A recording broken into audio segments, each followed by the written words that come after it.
بسم الله الرحمن الرحيم وبه نستعين.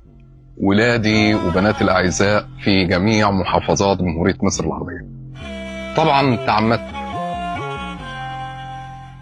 إن أنا ما أعملش الفيديو ده إلا بعد مؤتمر وزير التربية والتعليم. ملخص الكلام: الفلسفة، علم النفس في ثالثة ثانوي اتشالوا. يعني إيه؟ كل ولادي وبناتي اللي كانوا حاجزين معايا في تانية ثانوي، روح السنتر اسحب حجزك. والحمد لله رب العالمين الى الان لم نبدأ. خلي بالك انا هكلمك كأب وليس كمدرس.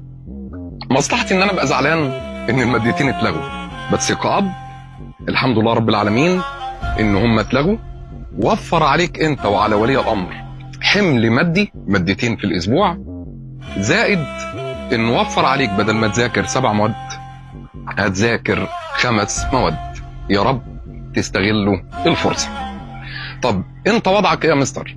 يا جماعة الحمد لله رب العالمين انا في نعمة بفضل الله عز وجل.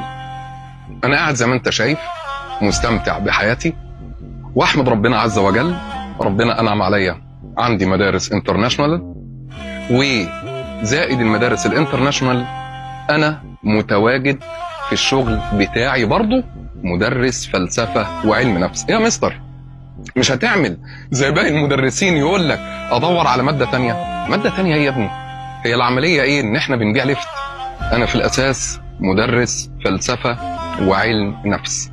هدي فلسفة الاولى ثانوي وهدي علم النفس لتانية ثانوي، وبدير المدارس الانترناشونال كابيتال انترناشونال اللي هي المدارس الامريكية بتاعتي، ومستمتع بحياتي الحمد لله رب العالمين.